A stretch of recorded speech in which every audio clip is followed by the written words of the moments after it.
Ballot বাক্স আপনারা নিজ দায়িত্বে ভরে দেন। জনগণের যে বিদ্রোহ, সেই বিদ্রোহ আপনারা সামলাতে পারবেন না।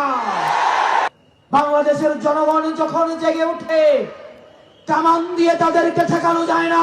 আপনাদের সন্তানের কথা মনে করবেন, আপনারা আপনাদের বাবা মার কথা মনে করবেন, বাংলাদেশের জনগণের কথা মনে করবেন।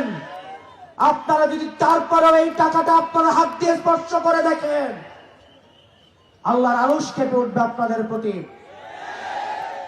5ই আগস্ট প্রশাসনের প্রতি জনগণের যেই বিদ্রোহ আপনারা দেখেছেন, বাংলাদেশের জনগণ যখন জেগে ওঠে, কামান দিয়ে তাদেরকে ঠেকানো যায় না, গোলাবারুদ দিয়ে তাদেরকে ঠেকানো যায় না, বিদেশি শক্তি দিয়ে তাদেরকে ঠেকানো যায় না। আবারও যদি একটি পাতানো নির্বাচনের দিকে আপনারা যান, ব্যালট বাক্স আপনারা নিজ দায়িত্বে ভরে দেন। জনগণের যে বিদ্রোহ, সেই বিদ্রোহ আপনারা সামলাতে পারবেন না।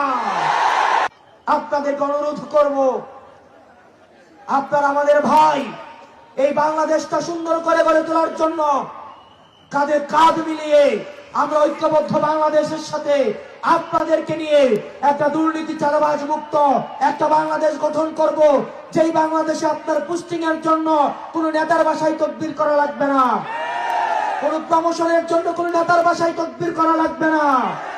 আমরা জানি রাতের আধারে আপনারা তাজ্জুদের নামাজে আপনারা কান্না করেন, আপনারা কষ্টে থাকেন, কতিপয় কিছু অফিসারের ষড়যন্ত্রে আপনাদেরকে মাথা নত করতে হয়।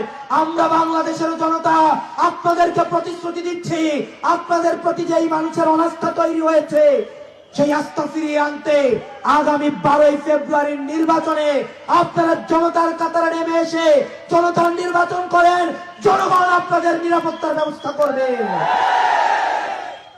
প্রিয় মিডিয়ার ভাইয়েরা, অনেক সাংবাদিক এসে আমাদেরকে তাদের দুঃখের কথা জানায়, কষ্টের কথা জানায়, তারা যে খবরটা তারা প্রচার করতে চায়, কিন্তু তাদের দালাল মালিক মিডিয়া সেগুলো তাদেরকে প্রচার করতে দেয় না।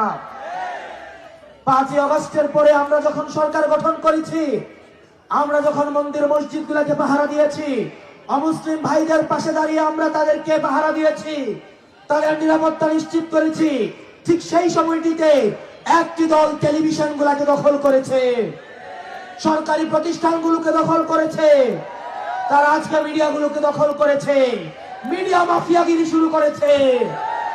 মনে রাখতে হবে, জুলাইয়ে কয়েকটা মিডিয়া ছাড়া কেউ জনতার কথা বলে নাই। মিডিয়াকে জনতা দৌড়ের উপরে রেখেছে। জনগণ যখন জাগে